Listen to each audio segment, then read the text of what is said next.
ఈరోజు తెలంగాణ స్వరాష్ట్ర పరిపాలనలో గత 10 ఏళ్ల కాలంలో కేసీఆర్ కుటుంబ పాలనలో నిర్లక్ష్యానికి విధ్వంసానికి గురైనటువంటి తెలంగాణ ప్రజల తరపున కాంగ్రెస్ సైనికుడిగా పోరాడి 10 ఏళ్ల గడియల పాలన కూల్చిన తర్వాత కాంగ్రెస్ ప్రజాపాలన రేవంత్ రెడ్డి గారి నాయకత్వంలో ఈరోజు ప్రజలందరూ స్వేచ్ఛాయుత జీవితంతో సుఖ సంతోషాలు జరుగుతూ ఉన్నది. గత ప్రభుత్వం కేసీఆర్ ప్రభుత్వాన్ని నేటి రేవంత్ రెడ్డి కాంగ్రెస్ పరిపాలన గమనించినప్పుడు కాంగ్రెస్ పరిపాలన వచ్చినప్పటి నుంచే రేవంత్ రెడ్డి గారు ఎల్బీ స్టేడియం వేదికగా గడీల పాలన కూల్చి ఇలా ప్రజాపాలనకు నాంది పలికామని చెప్పి ఆ క్రమంలోనే ప్రగతి భవన్కు గడీలపు నిలయానికి ఆనవాళ్ళుగా నిలిచినటువంటి కేసీఆర్ ఉన్న ప్రగతి భవన్ను కూల్చి మహాత్మా జ్యోతిరావు పూలే ప్రజాభవన్గా స్టార్ట్ చేయనుంది. ఆనాడు ఎంపీలు ఎమ్మెల్యేలు కలవడానికి ఆస్కారం లేనటువంటి ఈ తెలంగాణ సమాజం తెలంగాణ రాష్ట్ర ప్రభుత్వం అలా నిర్బంధాలు విధించిన క్రమంలో గౌరవ రేవంత్ రెడ్డి గారు ప్రజాపాలనకు నిలయంగా ఆ రోజు ప్రజలందరి దగ్గర అర్జీలు తీసుకోవడం కోసం ప్రజా కార్యక్రమం నెరవేర్చడం జరిగింది. దానితోడు ఈ తెలంగాణ వ్యాప్తంగా ఉన్న మేధావుల్ని కవులని కళాకారులను విద్యా నిరుద్యోగులు అందరినీ నిర్బంధించి ఇది ఒక రాజ్యంలాగా క్రియేట్ చేసి అక్కడ ఎవరిని కూడా మాటెత్తకుండా ఒక ఉద్యమాలు చేయకుండా నిర్బంధించిన క్రమంలో గౌరవ ముఖ్యమంత్రి రేవంత్ రెడ్డి గారు సాక్షాత్తు రేవంత్ రెడ్డి గారు ముఖ్యమంత్రి హోదాలో ఉండి తెలంగాణలో ప్రజాస్వామిక శక్తులకు ప్రజాస్వామ్య వాదులకు అందరికీ ప్రశ్నించే హక్కు ఉందని చెప్పి ఎత్తి మూసేసినటువంటి ఇందిరపాలన తీసివేయడం జరిగింది. అక్కడి నుంచే ప్రజాపాలనకు పునాదులు పడింది. ఆ క్రమంలో గత 10 ఏళ్ల కాలంలో కేసీఆర్ ప్రభుత్వంలో ఎలాంటి పథకాలు కావచ్చు ప్రజాస్వామిక వాతావరణం లేని దాంట్లో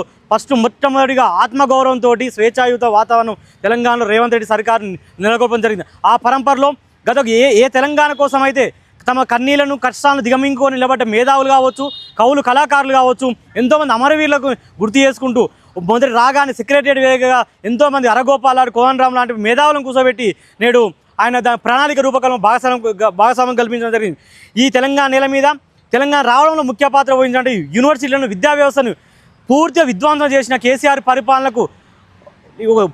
పూడ్చడం కోసం దాన్ని మళ్ళీ పునర్నిర్మాణం కోసం రేవంత్ రెడ్డి గారు రాగానే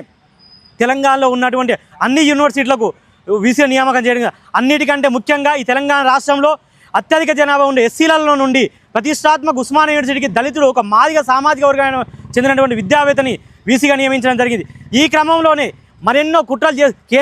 కేంద్ర ప్రభుత్వంతో బీజేపీతో కుట్ర పన్ని బీఆర్ఎస్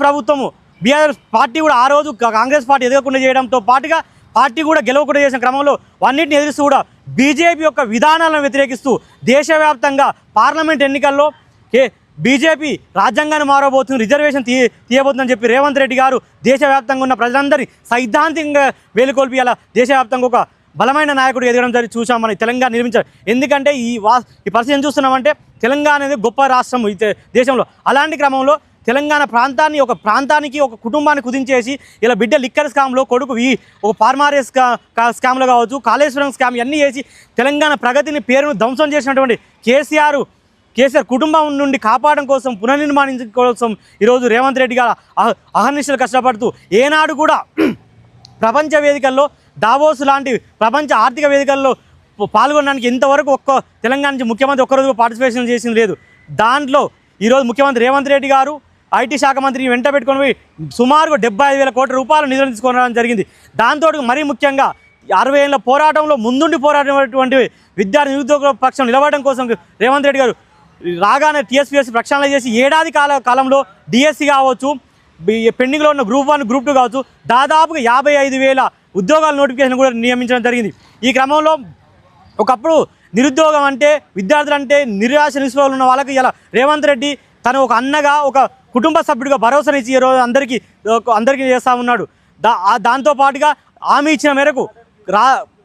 కాంగ్రెస్ పార్టీ హామీ ఇచ్చిన 6 గ్యారెంటీలు మొదటిసారి అమలు చేస్తూ ఉండు నిన్న 26 జనవరి రోజు కూడా 4 హామీలను కూడా ఇందిరమ్మ భరోసా కావచ్చు భూమి లేని వాళ్లకు 12,000 అమౌంట్ కావచ్చు అన్నీ కూడా ఒకటి చేస్తూ ఉన్నారు. ఖచ్చితంగా రాబో ఎన్నికల్లో స్థానిక సంస్థ ఎలక్షన్లో కూడా గతంలో మనం అసెంబ్లీ ఎన్నికల్లో ఎలాగైతే కాంగ్రెస్ పార్టీకి రేవంత్ రెడ్డి గారి మద్దతు నిలిచామో ఈ తెలంగాణ ఉన్న ఎస్సీ ఎస్టీ బీసీ సామాజిక వర్గాల వాళ్ళు మరి ప్రత్యేకంగా విద్యార్థి నిరుద్యోగులు అందరూ కూడా ఈ తెలంగాణలో అడుగుపెట్టడానికి మత కలవాళ్ళు లేపడం కోసము కుట్రలు చేస్తున్నటువంటి బీజేపీని ఎదుర్కొని మనందరూ కాంగ్రెస్ ప్రభుత్వాన్ని సపోర్ట్ చేస్తూ భారత రాజ్యాంగాన్ని కాపాడడం కోసం మనం అందరం ముందు అని చెప్పి అందరూ విజ్ఞప్తి చేస్తూ ఉన్నాం.